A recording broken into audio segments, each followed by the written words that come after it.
भारत की G20 अध्यक्षता के बारे में बात करते हुए प्रधानमंत्री मोदी ने कहा कि इससे कई सकारात्मक प्रभाव हुए हैं और उनमें से कुछ मेरे दिल के बहुत करीब है। प्रधानमंत्री ने कहा कि G20 में हमारे शब्दों और दृष्टिकोण को दुनिया न केवल विचारों के रूप में बल्कि भविष्य के रोडमैप के रूप में भी देख रही है। नमस्कार, मैं हूं श्रुति, आप देख रहे हैं हमारा सेगमेंट बैक स्टोरी। दुनिया का जीडीपी केंद्रित दृष्टिकोण अब मानव केंद्रित में बदल रहा है और भारत उत्प्रेरक की भूमिका निभा रहा है। श्रीनगर और अरुणाचल में G20 बैठक पर चीन और पाकिस्तान की आपत्ति को खारिज करते हुए पीएम मोदी ने कहा कि देश के हर हिस्से में बैठक कर सकते हैं। पीटीआई को दिए विशेष साक्षात्कार में प्रधानमंत्री ने कहा कि गैर जिम्मेदार वित्तीय नीतियों को लोक लुभावने वादों से तुरंत राजनीतिक फायदे मिल सकते हैं, लेकिन भविष्य में इसकी आर्थिक और सामाजिक कीमत चुकानी पड़ती है। इसमें नुकसान गरीबों का ही होता है। उन्होंने कहा कि सबका साथ सबका विकास भी विश्व कल्याण के लिए मार्गदर्शक सिद्धांत हो सकता है। रूस यूक्रेन युद्ध से जुड़े एक सवाल का जवाब देते हुए पीएम मोदी ने कहा कि विभिन्न क्षेत्रों में विभिन्न संघर्षों को हल करने का एकमात्र तरीका बातचीत और कूटनीति है।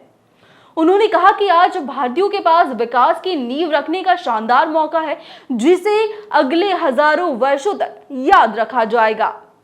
फेक न्यूज का जिक्र करते हुए पीएम मोदी ने कहा कि फर्जी खबरें अराजकता पैदा कर सकती है और समाचार स्रोतों की विश्वसनीयता को नुकसान पहुंचा सकती है। इनका इस्तेमाल सामाजिक अशांति को बढ़ावा देने के लिए किया जा सकता है।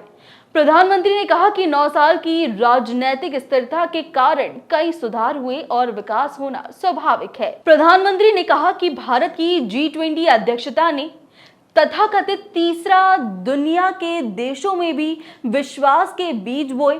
उन्होंने कहा कि भारत की G20 प्रेसिडेंसी की थीम वसुधैव कुटुंबकम सिर्फ नारा नहीं बल्कि हमारी संस्कृति लोकाचार से प्राप्त व्यापक दर्शन है। निकट भविष्य में भारत विश्व की शीर्ष 3 अर्थव्यवस्थाओं में शामिल होगा। उन्होंने कहा कि एक दशक से भी कम समय में भारत ने रिकॉर्ड छलांग लगाते हुए 5वां स्थान हासिल किया था। G20 का जिक्र करते हुए पीएम मोदी ने कहा कि G20 में अफ्रीका हमारे लिए सर्वोच्च प्राथमिकता है और सभी की आवाजें सुने बिना दुनिया की कोई भी भविष्य की योजना सफल नहीं हो सकती।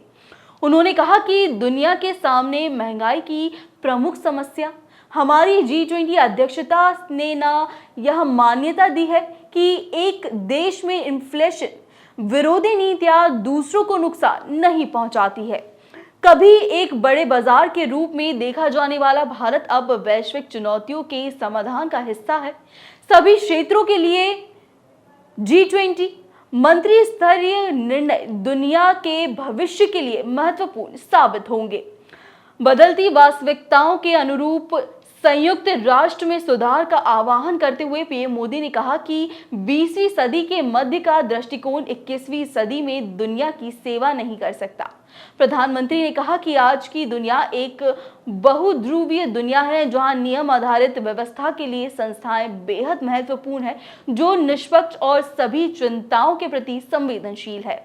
हालांकि संस्थाएं तभी प्रासंगिक रह सकती हैं जब वे समय के साथ बदलते रहें। उन्होंने कहा कि 20वीं सदी के मध्य का दृष्टिकोण 21वीं सदी में दुनिया की सेवा नहीं कर सकता, इसलिए हमारे अंतर्राष्ट्रीय संस्थानों को बदलती वास्तविकताओं को पहचानना होगा। अपने निर्णय लेने वाले मंचों का विस्तार करने, अपनी प्राथमिकताओं को फिर से विचार करने और उन आवाजों का प्रतिनिधित्व सुनिश्चित करने की जरूरत है जो मायने रखती है। भारत संयुक्त राष्ट्र सुरक्षा परिषद यानी कि यूएनएससी में स्थायी सदस्यता का प्रबल दावेदार है। वर्तमान में यूएनएससी में 5 स्थायी सदस्य और 10 गैर स्थायी सदस्य देश हैं, जो संयुक्त राष्ट्र की महासभा द्वारा 2 साल के कार्यकाल के लिए चुने जाते हैं।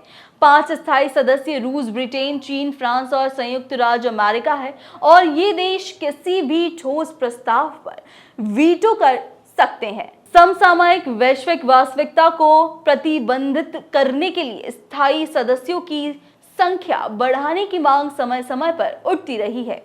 ऐसी ही और भी तमाम जानकारी और अपडेट्स के लिए बने रहिए हमारे सेगमेंट बैक स्टोरी के साथ, ओनली ऑन द चॉप। धन्यवाद।